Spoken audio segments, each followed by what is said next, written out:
찬송가 495장 찬송하겠습니다.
하나님 아버지, 함께 기도할 수 있는 기회 주시고 기도하되 찬송하며 말씀 붙들고 하나님을 가까이 하고 주 예수를 닮아가는 기도할 수 있도록 은혜 풀어주셔서 감사합니다.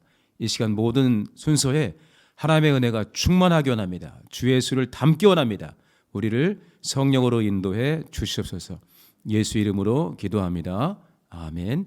하늘에 계신 우리 아버지여, 이름이 거룩히 여김을 받으시오며 나라의 임하옵시며 뜻이 하늘에서 이루는 것 같이 땅에서도 이루어지이다. 오늘날 우리에게 일용할 양식을 주옵시고 우리가 우리에게 죄 지은 자를 사하여 준 것 같이 우리 죄를 사하여 주옵시고 우리를 시험에 들게 하지 마옵시고 다만 악에서 구하옵소서. 나라와 권세와 영광이 아버지께 영원히 있사옵나이다. 아멘. 할렐루야. 오늘 말씀 갈라디아서 4장 19절 한 절만 보겠습니다. 화면에도 다 보이시죠? 같이 읽겠습니다. 시작.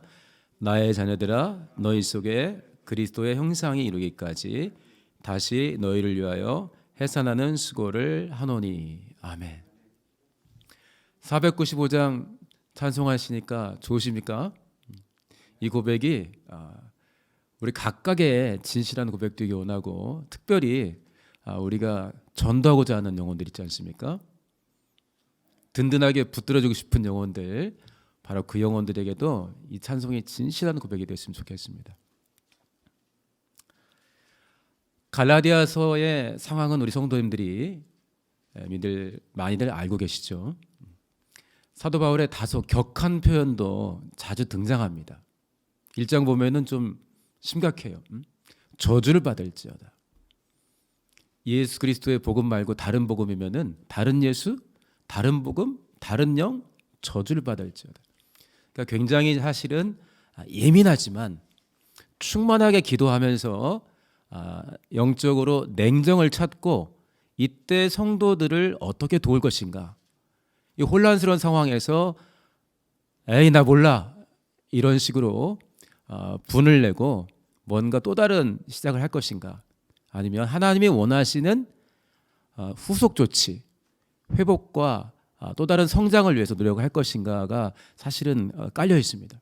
근데 감사하게도 우리 사도 바울은 굉장히 또 혈기가 있는 분이잖아요. 혈기 낼 때는 또 내시는 분인데 목숨 걸고 사역하시는 분인데 이때 굉장히 아마 기도를 많이 하신 것 같고 오늘 본문의 말씀을 택한 것처럼 갈라디아 교회를 향하여 그리고 갈라디아 교회를 흔든 사람들을 향해서 상당히 많은 의심과 분노가 있지만 마음을 정해서 내가 다시 해산의 수고를 하겠다라는 결정을 하게 됩니다. 갈라디아서를 쓴 뒤의 상황이겠죠. 갈라디아서는 뭐 빠른 시기로 하게 되면은 1차 전도 여행 뒤에 썼다는 설도 있지만 또 2차 전도 여행 끝나고 썼다는 설도 있습니다. 혹시 우리 성도 여러분 사도행전에서 사도 바울이 이제 3차 전도 여행을 마치고 예루살렘에 갔다가 핍박을 당하는 장면들 기억나십니까? 저는 이제 이 본문을 준비하면서 사도행전 24장 말씀을 좀 생각을 했습니다. 사도 바울이 지금 곳곳에서 복음을 전하다 겪고 있는 공통적인 어려움 중에 하나는 그곳에 있던 유대인들을 통해서 들어오던 어떤 핍박과 저항이었습니다. 유대인들은 수천 년 내려오던 율법을 목숨처럼 지키던 사람들이었는데 사도 바울의 복음에서는 이미 나사렛에 있었던 사람 예수가 그 율법의 요구를 모두 이룬 하나님이셨다. 하나님이 사람으로 오셨고 우리 모든 인류의 죄를 담당하시고 율법의 요구를 이룬 다음에 부활하고 하늘에 오르셨다. 이제는 율법의 조항조항을 지키는 것이 아니라 예수 그리스도가 이룬 그 공로를 믿음으로 내가 구원 얻는 것이다. 예수를 믿는 것이 율법의 모든 요구를 이루는 것이다. 이제는 율법을 통해서 구원받는 게 아니라 예수를 믿음으로 구원받는다. 다시 말하면 율법의 조항 하나하나는 예수 그리스도로 인도하는 몽학 선생으로서의 가치는 있지만 구원을 얻는 데에는 아무런 의미가 없다고 가르치고 있는 상황입니다. 사도행전 24장에 어떤 게 있죠? 이제 사도 바울이 잡혔습니다. 그래서 총독에게 끌려가 있죠. 죽이겠다 하는데 이제 이렇게 하면 안 되겠다 싶어서 사실 보호 감독을 하고 있는 거죠.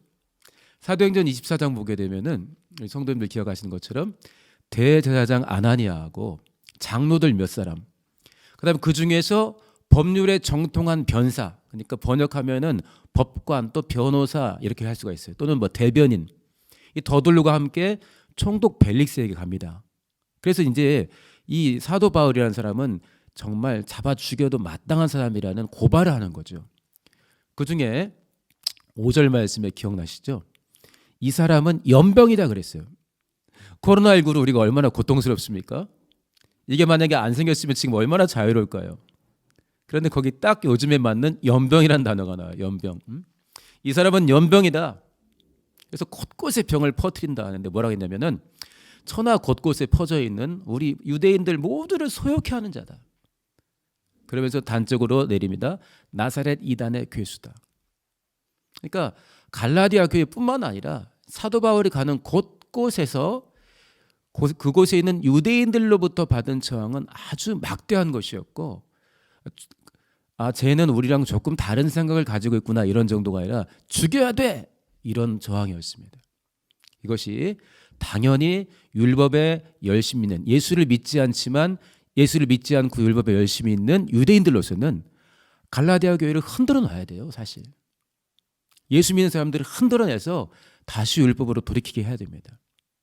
사도 바울이 그래서 격한 표현도 하는데 그래서 안 된다 하지 않습니까? 그래서 오늘 본문 갈라디아 4장 19절 앞쪽에도 보게 되면은 내가 너네 가운데에서 뭘 했냐? 내가 참된 말을 하니까 너희랑 나랑 원수가 되느냐? 너희를 위해서 열심히 내는 사람들 보니까 너희들 영혼을 위한 거 아니다. 결국 하나님과 너희를 이간시키고 나와 너희를 이간시키는 것이다. 이런 표현을 하고 있거든요. 굉장히 불편한 상황인데 사도 바울이 격한 감정을 정리를 하고 어떻게 합니까? 우리 4장 19절을 다시 한번 읽어볼까요? 본문 시작. 나의 자녀들아 너희 속에 그리스도의 형상이 이루기까지 다시 너희를 위하여 해산하는 수고를 하노니. 그리스도 형상이 뭡니까? 어떤 순간순간 예수님이라면 딱 이렇게 했을 것 같아 하는 행동을 그때 해내는 것, 그것이 우리가 예수를 닮아가는 거죠. 그러니까 어떤 사람이 저 사람 예수 믿는 사람인가 같기도 하고 아니기도 하는 것이 아니라 이제는 정말 선명해지는 거예요. 저 사람. 그래서 다른 표현을 어떻게 합니까? 예수 그리스도로 옷 입었다. 여기도 봐도 예수, 저기를 봐도 예수, 말도 예수, 행동도 예수. 그렇게 그리스도의 형상이 이루기까지 내가 다시 어떻게 했습니까? 해산하는 수고를 하노니 했습니다. 얼마나 감사합니까? 원수가 꽤나 유대인들과 믿음이 연약한 사람들을 통해서 갈라디아 교회를 흔들어놨어요. 기가 막히죠? 그러니까 막 저주 이야기도 나오게 편지에 해놨는데 우리 하나님께서 사도 바울을 붙들어 주시고 감동시켜 주시니까 놀라운 게 나왔습니다. 해산의 수고. 너희 다 됐어. 나 따로 새로 시작할 얘기 아니라 사랑하기 때문에 내가 진짜 다시 이 교회를 든든히 세우고 너희들이 헷갈려 하는데 너희들을 그리스도의 형상이 이루기까지 도우려면은 정말 내가 엄청난 수고를 해야 되는데 하겠다 이거예요. 해산의 수고. 저는 남자이기 때문에 해산의 수고를 할 수가 없겠죠. 분만의 고통. 그러니까 언젠가 아내들이 출산을 준비하는 커플들이 있는데 남편들이 아내가 얼마나 수고하는가, 또는 어떤 커플은 우리 곧 아기를 갖고 싶어요 하는데 너의 아내가 아기를 갖고 잉태해서 10달 뒤에 출산할 때 어떤 수고를 하는지를 네가 미리 좀 알고 그런 수고를 미리 알고 너도 애 갖고 싶다는 말을 해라. 그 아내를 잘 돕고 함께 수고해야 된다 하는 취지로 예비 아빠들한테 이 분만의 고통을 체험하게 했어요. 어떻게 할까요? 애를 낳을 수는 없잖아요. 그러니까 몸의 근육에 전기 자극을 주는 겁니다. 근육을 탁 수축시키는 건데 해산의 수고에 따르는 분만할 때의 그 통증을 100으로 했을 때 점점 올리는 거예요. 10%, 20%. 10% 되니까 벌써 이 남자들이 비명 지르기 시작해요. 20%밖에 안 됐는데 그러니까 참아요. 20%예요. 숨 쉬세요. 했는데 나중에 40% 되니까 사람이 막 난리가 나고 그걸 지켜보던 아내들이 안절부절 하더라고요. 내가 낳고 말지 우리 남편 큰일 나겠다. 근데 60%까지 갔어요. 그러니까 그 테스트를 하는 중인데 이 테스트를 하는 그 의사 선생님이죠. 이분들을 막 때리려고 어떻게 할지 몰라가지고 실제로 난 것도 아니고 저기 지금 우리 스텝 중에서는 여성분들도 계신데 해산의 수고를 하신 분이 와 계세요. 해산의 수고를 그렇게 자극 몇 번 줘가지고 한 1, 2분 맛보는 겁니까? 제가 그 영상 보니까 1분도 안 해요. 잠깐 10초, 20초씩 자극을 주는데 막 죽겠다고 난리치는 거죠. 저도 아내가 3번의 해산의 수고를 했는데 참 많이 수고했죠. 그런데 그거를 간접으로 체험하는 거예요. 얼마나 고통스러운 거예요. 지금도 고통스럽고 그런데 바울이 해산의 수고를 이야기했을 때는 언제입니까? AD 1세기경이에요. 그때 산부인과 의사들이 많이 있었나요? 산후조리원이 있었나요? 없어요. 조선시대에도 우리 해산하려고 산방에 들어갈 때 그 산모들이 어떻게 하고 들어갔다 했죠? 고무신 잘 정리하고 자기 신고 들어갔던 고무신 다시 한번 쳐다본다고 그랬죠. 왜? 살아나온다는 보장이 없어요. 이 산부인과 쪽에 의술이 발달하지 않았기 때문에. 그렇다면 사도 바울이 내가 자기 애 한 번 안 낳아본 사람이 내가 너희를 위해 해산하는 수고를 다시 한다고 그랬죠. 그게 무슨 말입니까? 이거 하다가 정말 힘들 텐데 죽어도 좋아 이런 표현하는 거예요. 사실 우리 주 예수께서 지금 3월이 예수 그리스도를 닮아가는 달인데 어떻게 우리를 사랑해 주셨습니까? 대속해 주셨잖아요. 그러니까 해산의 수고 정도가 아니라 아예 죽으셨지 않습니까? 그러니까 그거를 그 흐름을 조금 이 사도 바울이 이어가는 것 같아요. 그래서 내가 해산의 수고를 하겠다. 지금도 하고 있고 또 할 것이다. 그러니까 죽어도 좋다 이런 표현입니다. 자, 우리 성도님들 어떻게 하는 게 예수 그리스도를 닮아가는 건강한 그리스도인일까요? 표준은 뭘까요? 물론 예수님이겠죠. 그다음에 성경에 기록되어 있는 자세한 내용들. 그래서 오늘은 저는 이 갈라디아 4장 19절에 나와 있는 말씀을 찾았습니다. 저도 마찬가지겠지만 어떻게 해야 됩니까? 자, 우리가 사랑하는 성도들을 위해서 또 사랑해야 하는 영혼을 위해서 해산의 수고를 바울은 결단했는데 우리는 어떻게 해야 될까요? 해산의 수고가 땡기시는 분들이 계십니까? 아마 권사님들 정도는 할 수 있어 하시는 분도 있겠지만은 장로님들, 남성들은 과장된 표현이겠지만 이 말씀이 내 것이 되어서 그래, 한 영혼이 살아난다면, 한 영혼이 미혹을 이겨낸다면, 한 영혼이 시험을 이겨낸다면 이 정도 쓰고 할 수 있어 되지 않겠어요? 저도 그렇지만은 저도 나름대로의 삶의 기준이 있는데 주변에 보면은 조금 저랑 다르거나 이건 아닌 것 같아 하는 문제아들이 있습니다. 어떤 문제아가 큰가요? 문제아 중에 문제아는 어떤 겁니까? 해결하려면 더 큰 수단이 돌아오는 게 문제가 큰 거겠죠? 저는 솔직히 제가 문제아 중에 가장 큰 문제라는 확신이 갖고 있는데 왜 그러냐면 저 여기 오기 전에도 생각했는데 주예보를 의지합니다. 주예보를 맨날 새벽에도 밤에도 1년에 한 번 정도가 아니라 날마다 주예보예요. 그러니까 주님의 손가락 정도가 아니라 주님의 웃음이 아니라 날마다 매 순간 주예보를 의지한다는 거예요. 다시 말하면 무슨 말이에요? 보혈이 동원되지 않으면, 예수의 목숨이 동원되지 않으면 나는 안 돼 하고 내 스스로 고백하는 거잖아요. 저는 그래서 제가 볼 때 저 사람은 좀 더 바르게 섰으면 좋겠다, 뭔가 문제가 있는 거 아니야 싶은 사람들이 있을 때, 그중에 특히나 마음에 남는 사람들은 기도할 때 저희 가족 기도할 때 끼워 넣어서 해요. 그래서 저의 아내를 위해서, 아이들을 위해서 기도할 때 그 다음에 제가 찍어 놓은 사람들 있죠. 저 사람 좀 문제 있어. 물론 제가 제일 큰 문제인데 하나님이 사랑하길 원하시니까 그럼 내가 어떻게 할까? 말로만이 아니라 구체적으로 그 사람을 축복하고 싶은데 언제 하냐면 저희 가족 기도에 딱 끼워가지고 저희 아내와 아이 이름 부른 다음에 그 사람 이름을 부르면서 기도를 합니다. 자, 우리 성도님들도 예수 그리스도를 닮아가는 이 달에 어떤 것보다 사랑이 없으면 아무것도 아니라는데 주변에 있는 영혼들, 특별히 내 마음에 잘 들지 않고 문제가 있다고 싶은 영혼들, 이 사도 바울이 품은 것처럼 그런 마음을 가지고, 사도 바울이 배신감도 느낄 수 있고 이것들 바보 아니야 하는 마음도 가질 수 있고, 저 정도면 저주받아 싸다 하는 생각도 이미 편지에 써놨지만 성령으로 감동되어서 나는 그걸 택하는 게 아니라 분열되고 이간되고 판단하는 게 아니라 나 해산의 수고를 할래 했습니다. 성도님들 기억하시는 분도 있겠지만은 100살 정도 되신 철학자죠. 기독인 철학자인데 김영석 교수라는 분이 100년을 살아보니라는 그 책에서 이런 말을 했어요.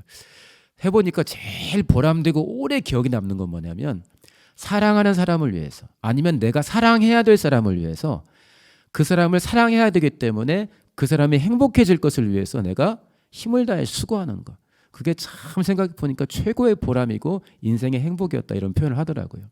자, 우리 성도님들 그런 사랑의 수고에 넉넉히 승리하시기를 예수 이름으로 축원합니다. 할렐루야. 같이 기도하겠습니다. 자, 기도할 때 하나님께서 우리에게 은혜 주셔서, 은혜 주셔야 돼요. 성령으로 감동해 주셔서 내게 그리스도 예수의 마음을 주셔서 주님이 우리에게 보여주신, 오늘 본문에서는 사도 바울을 통해서 보여주신 이와 같은 사랑의 수고에 우리가 성공할 수 있도록, 승리할 수 있도록 열매를 보게 해달라고 우리 같이 예수여 원하시고 동서로 기도합니다. 예수여, 하나님 우리 아버지 감사합니다. 오늘 갈라디아 4장 19절 말씀을 통해서 해산의 수고를 택한 사도 바울의 모습을 우리가 보게 됩니다. 분열되고 이간되고 하나님 아버지 저주할 수도 있고 다시금 모든 걸 때려치고 새로 시작할 수도 있는데, 하나님 아버지 성령께서 사도 바울을 감동하사 그가 분별하고 택하게 한 해결책은 우리 그리스도 예수의 마음을 택하는 것이었고, 자신이 스스로 해산의 수고를 다시금 감당하는 것이었습니다. 이런 영혼을 위해서는, 이런 일을 위해서는, 영혼들이 살아나는 일을 위해서는, 교회가 든든히 세워지는 것을 위해서라면 나는 죽어도 좋다는 아버지의 각오를 사도 바울이 하게 되었는데, 하나님 우리 아버지 예수 그리스도를 닮아가는 이 3월에 우리가 어떤 모습을 닮아가야 될까? 우리를 돌아보게 합니다. 사랑의 수고를 하게 합니다. 사랑의 수고를 하게 합니다. 우리에게 맡겨주신 영혼들, 특별히 우리의 눈에 벗어난 영혼들, 내 기준에 벗어난 영혼들, 내 마음을 불편하게 만드는 영혼들, 많은 사람들에게 손가락질을 당하는 문제가 있는 영혼들을 기억하게 합니다. 찾아보게 합니다. 그들을 위해서 내가 어떻게 해야 될지 판단하고 비웃고 끝내버릴 것인지, 하나님 아버지 주님이 우리에게 가르쳐 주신 것처럼, 주님께서 우리에게 보여주신 것처럼 대신 십자가를 지며 해산의 수고를 택할 것인지, 하나님 우리 아버지 우리 모두를 주장하시고 인도하사 우리 하나님이 기뻐하시는 해산의 수고를 감당하도록, 우리 하나님이 원하시는 해산의 수고를 택할 수 있도록 우리 아버지여 도와주시기를 간절히 원합니다. 아버지여, 이 시간 네가 기도할 때 아버지 내 소원보다 우리 하나님의 분명한 소원을 내 소원으로 택해서 기도하기 원하온데, 가운데 아버지여 내게 고통을 준 사람들, 내 눈에 문제가 있는 사람들을 위해서 주님이 우리에게 가르치신 해산의 수고를 감당할 수 있도록, 이와 같은 수고를 결정할 수 있도록 우리 아버지여 도와주시기를 간절히 합니다. 저놈은 연병이다, 저놈은 나사렛 이단의 괴수다, 죽어 마땅하다 하는 아버지의 강력한 저항과 흔들리는 성도들의 모습 속에서 하나님 우리 아버지, 내가 참된 말을 하고도 너에게 원수가 되었냐, 내가 헌신한 것 외에 잘못한 게 무엇이냐 하는 사도 바울이 하나님 기도하고 작심한 뒤에 자신의 상황을 분별한 뒤에 갈라디아 교회 성도들의 상황을 분별한 뒤에 우리 주님의 은혜 가운데 성령의 인도하심 따라 해산하는 수고를, 힘을 다한 수고를, 사력을 다한 사랑을 작정했사오니 우리 모두에게도 복을 다하사 좋은 교회, 개혁된 교회, 주 예수를 더욱더 선명하게 닮아가는 교회, 그리스도의 형상을 이루어가는 교회를 우리가 이루기 위해서 우리 각각이 마땅히 담당해야 될 해산의 수고를 감당해 나갈 수 있도록 우리 아버지여 도와주시기를 간절히 원합니다. 성령으로 감동하시고 충만케 하여 주시옵소서. 내 개인의 소양과 내 개인의 노력으로 감당할 수 없는 것임을 알고 있사오니 하나님 우리 아버지, 우리를 성령으로 충만하게 하시고 그 어떤 마음보다 그리스도 예수의 마음을 우리 가운데 부어주셔서 주 예수의 마음과 성령과 능력으로 충만한 가운데 영혼을 사랑하며 영혼을 살려내는 사역에 성공할 수 있도록, 이 귀한 사역에 우리가 동참할 수 있도록 우리 모두를 성령으로 주장하시고 인도하여 주시옵소서. 임마누엘 하시며 우리를 개혁 가운데 이끄시는 주님을 바랍니다. 주님이 원하시는 소원대로 아버지 영혼을 위한 수고들을, 지극히 작아 보이는 영혼 하나하나를 주님께 하듯 죽게 하듯 사랑하며 섬기는 수고에 우리 모두가 동참하며 승리할 수 있도록 마귀의 괴계를 깨뜨리며 마귀에게 속지 않고 우리 하나님의 소원을 이루어낼 수 있도록 우리 아버지 주장하시고 인도하여 주시옵소서. 계속해서 기도 제목들을 보시면서 자신의 영혼과 교회를 위해서 기도하시겠습니다. 하나님 우리 아버지, 우리 교회를 주장하사 성령으로 주장하시고 인도하여 주시옵소서. 하나님 우리 아버지, 이 기도 시간에 우리를 성령으로 인도하여 주시옵소서.